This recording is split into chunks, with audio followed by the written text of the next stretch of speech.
Here we are today, getting ready to move the airplane to its winter home. This is probably the last chance we're going to have to move it.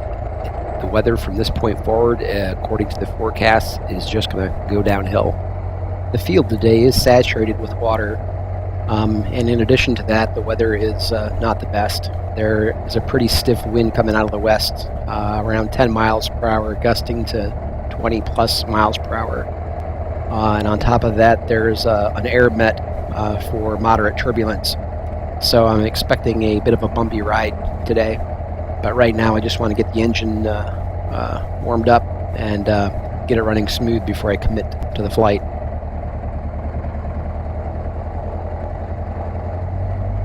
So every pilot has gone through soft field takeoff training. That's one of the requirements to becoming a pilot.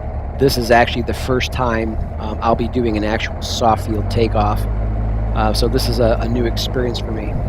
And one thing you probably want to keep in mind, I'm a fairly new pilot. I got my license just a couple of months ago. I've generally flown on fairly good days. Today is kind of pushing my limits a little bit. I'm not entirely comfortable with it, but I don't feel like it's dangerous. It's just a little bit beyond what I normally would fly as far as the weather goes.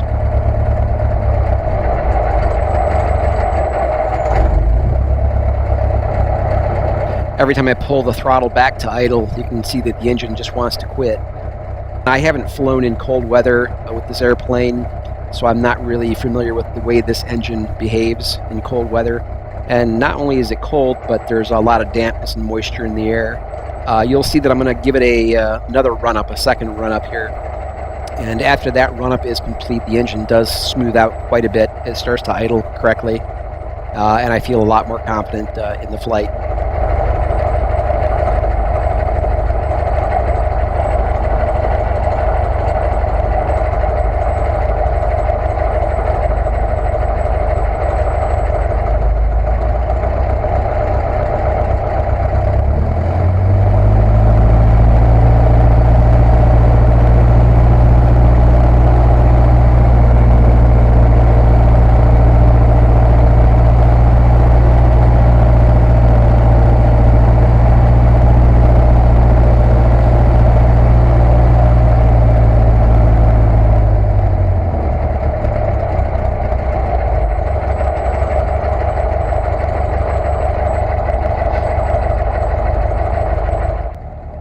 You'll see that I botched this takeoff a bit. There was a stiff headwind and the plane took to the air a lot sooner than I expected. And I let go of the back pressure on the stick a little bit too much, and the plane bounced one time right there as it took to the air. Anyway, the engine is running great. It sounds wonderful. We're up in the air and we're on our way to the new hangar. Now, I don't expect everybody who's watching this to hang around for the full flight. It is a short flight, only lasts probably about 10 minutes or so. But you can hang around and watch the flight, or if you want to skip to the end where we get to the landing, you can go ahead and skip ahead to about the 12-minute mark, and that'll put you on the long final.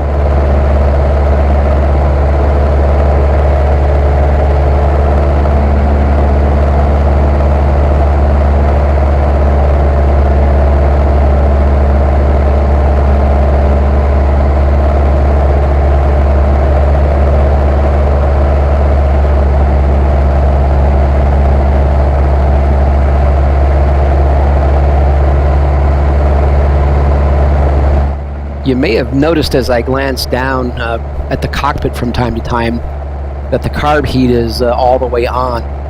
I was a little bit uncomfortable with the weather. There's a lot of moisture in the air and it's around 40 degrees. And I was a little bit worried about carb ice, and I decided to just go ahead and keep the carb heat on for the entire flight just to be safe.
knocked about pretty good by the gusty wind, so that Airmet Tango that's in effect proved to be accurate.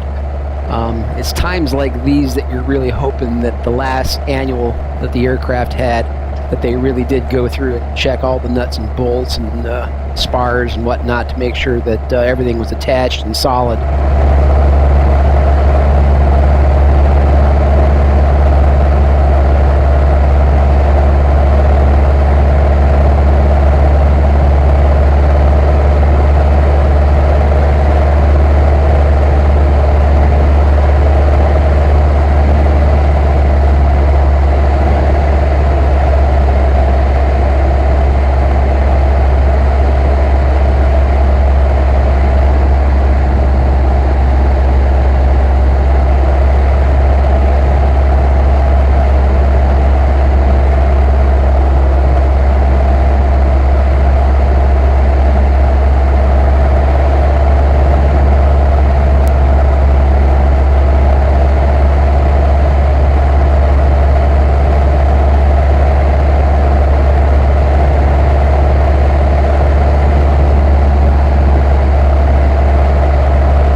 I'm on long final here, and I'm well into my descent, and just past this patch of trees is the end of the runway.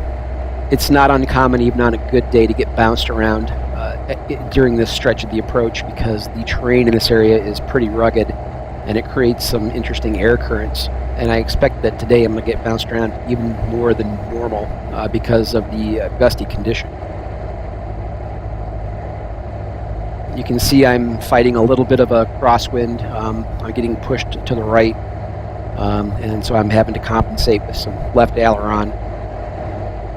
Again, I haven't flown an awful lot in really gusty conditions, so my experience level is not that high.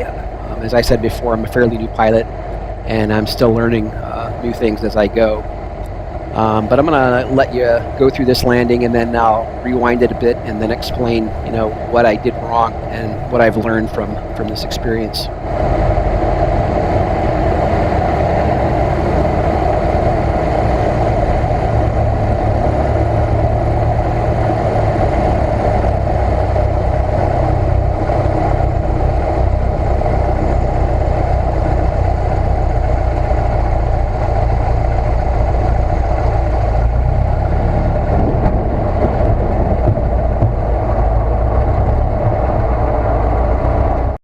But let's go ahead and back up and take it in slow motion and see what we could improve on our next approach under these conditions. Keep an eye on that windsock there as we're making our approach. You'll see there's not an awful lot going on there. There's a bit of a headwind and a very slight quartering crosswind from the left, but nothing dramatic going on at this point.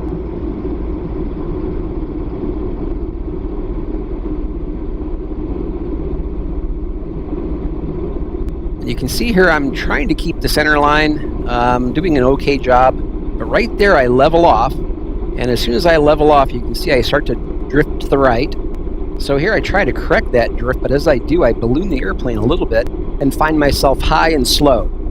I did give it a little bit of extra throttle right there before I hit, but not enough. If I had given it some more throttle, I think I could have made a halfway decent landing out of it.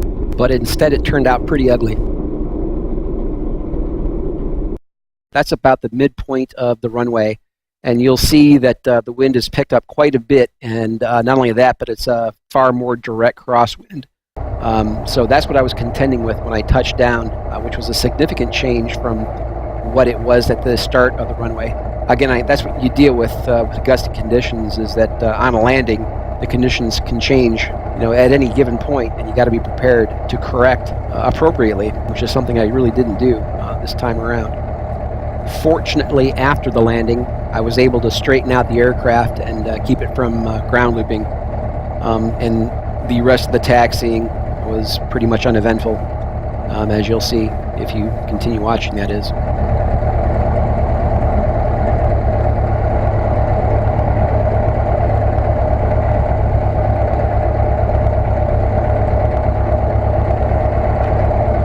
Here I am at my new airport for the winter. I'm very excited because this is a heated and closed hangar, which means I'll be able to work on my plane during the winter. And also on nice days, I'm going to be able to fly since they do keep this runway plowed.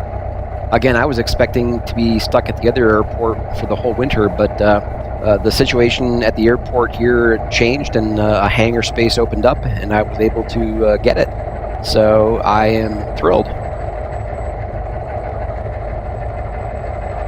I survived the flight with no bent metal, so I get to add another flight to my logbook, and in addition, I have expanded my personal limits a little bit on this flight. So when all is said and done, it was a good day, and I'm happy.